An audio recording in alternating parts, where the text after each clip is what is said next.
guys, today's video is the Star Spangled Banner as you've never heard it. I've reacted to this with James a long time ago. The Star Spangled Banner, do you know what that is? The American national anthem.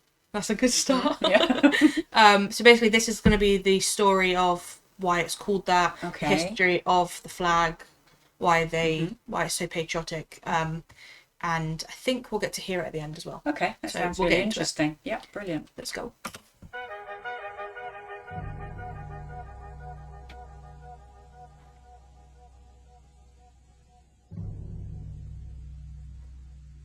There's no sound for you either, right? Yeah, I can hear. Just a little bit. Yeah, music. Okay. Yeah. There was a lawyer once. His name was Francis Scott Key. He penned a song that I'm sure you're aware of. You've seen it. It's in most hymnals throughout our churches. It's called the national anthem. It is our song as an American.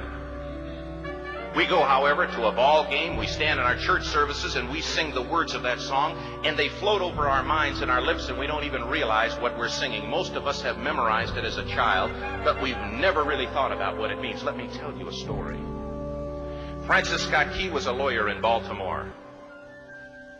The colonies were engaged in vicious conflict with the mother country, Britain. Because of this conflict and the protractedness of it, they had accumulated prisoners on both sides. The American colonies had prisoners and the British had prisoners. And the American government initiated a move. They went to the British and they said, let us negotiate for the release of these prisoners. They said, we want to send a man out to discuss this with you. They were holding the American prisoners in boats about 1,000 yards offshore. And they said, we want to send a man by the name of Francis Scott Key. He will come out and negotiate to see if we can make a mutual exchange. On the appointed day in a rowboat, he went out to this boat and he negotiated with the British officials. And they reached a conclusion that men could be exchanged on a one-for-one basis. Francis Scott Key, jubilant with the fact that he'd been successful, went down below in the boats, and what he found was a cargo hold full of humanity, men. And he said, men, I've got news for you tonight. You're free. He said, tonight I have negotiated successfully your return to the colonies. He said, you'll be taken out of this boat, out of this filth, out of your chains.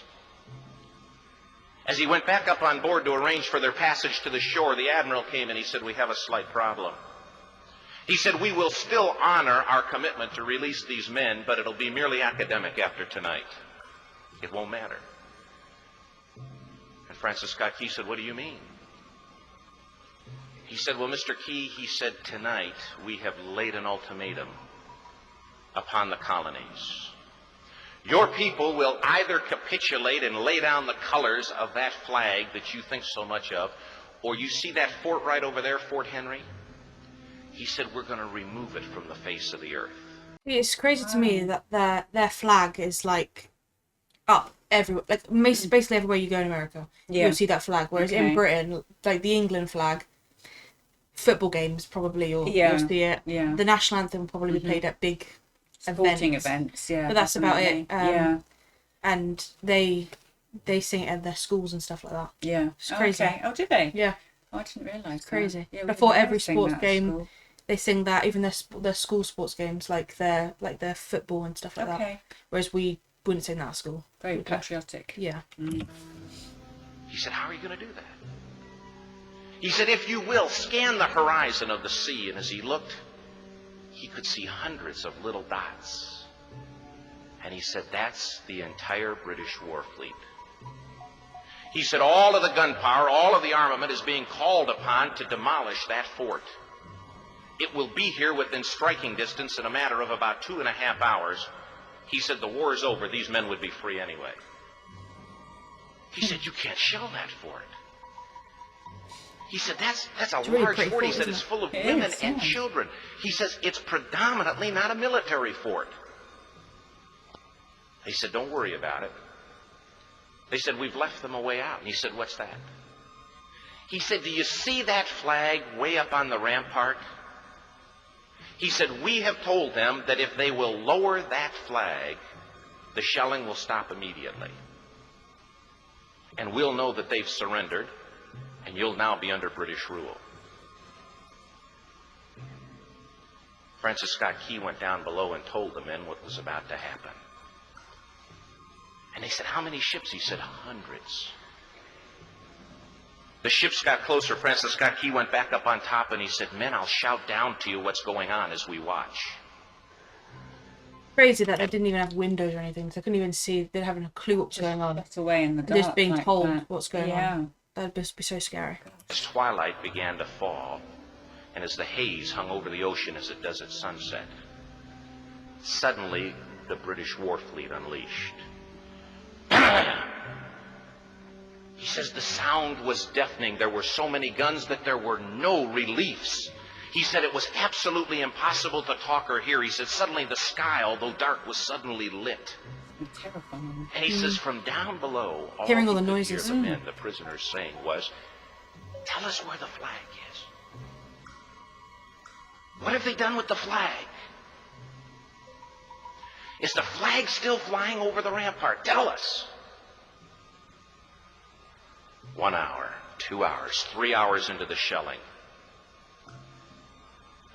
Every time the bomb would explode, flag still still flying. Yeah. and it would be close to the flag, they could see the flag in the illuminated red glare of that bomb, and Francis Scott Key would report down to the men below, it's still up. It's not down. The admiral came and he said, your people are insane. He said, what's the matter with them? He said, don't they understand this is an impossible situation?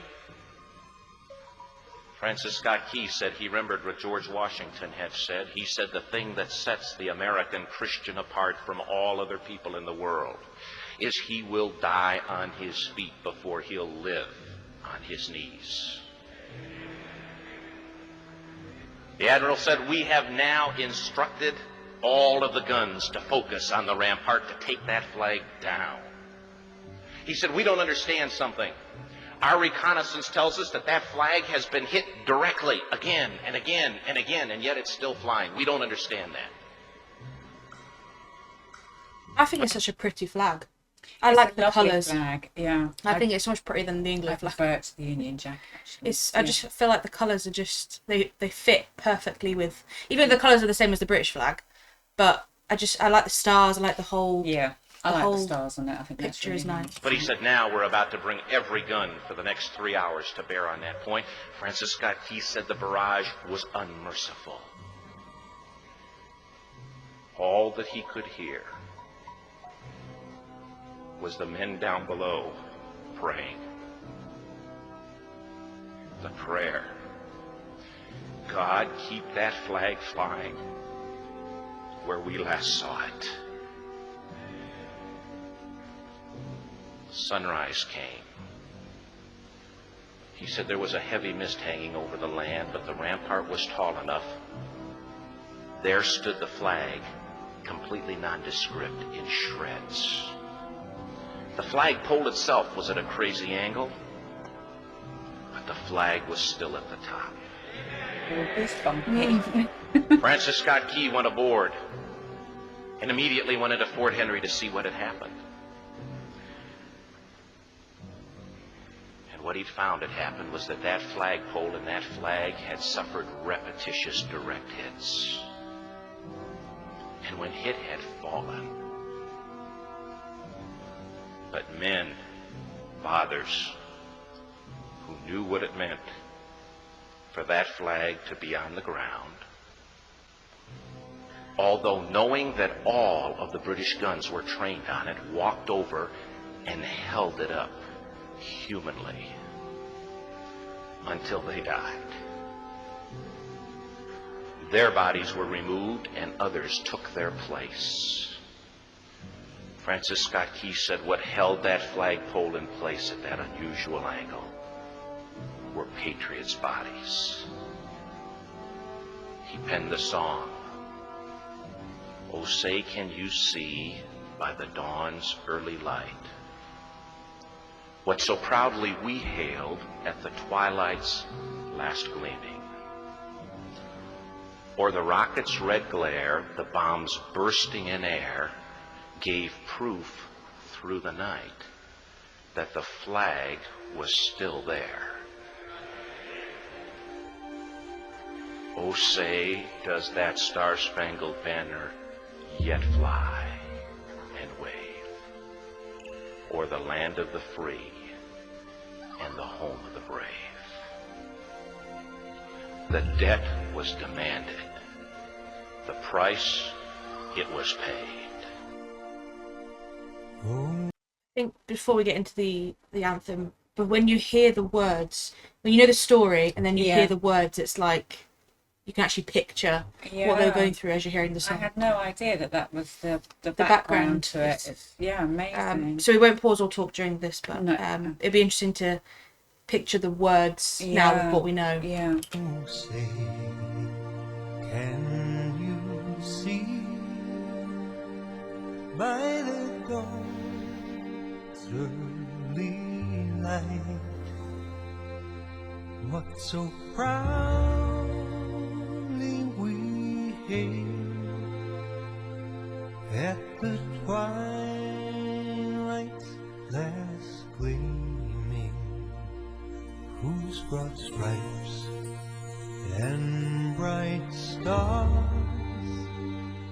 through the perilous fight o'er the ramparts we watched were so gallantly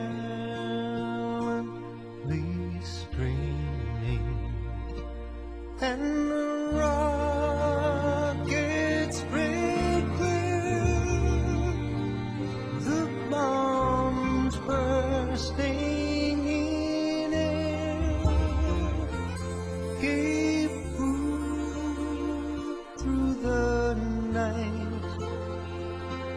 that our flag was still there. Oh, say, does that star-spangled banner yet wave o'er the land of the free and the home of the brave?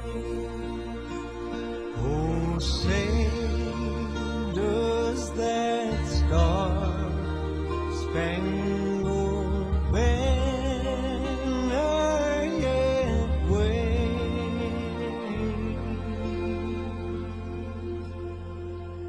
o'er the land of the free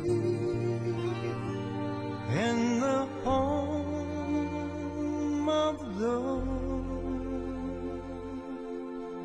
brave?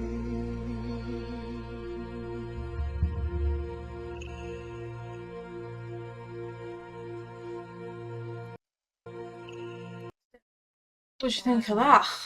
It's crazy when you don't know the history behind the anthem. Yeah. Like, I couldn't even tell you what the history behind our anthem is, but I don't think it's as powerful or as... No, because to be honest, I'm much more of the American anthem than I do to the British one, to be honest, because it's all about the king, isn't it? Yeah. And, whereas that's the people. It's about a nation, it's about the people, yeah. Gosh, that's so powerful. It is. It's really powerful.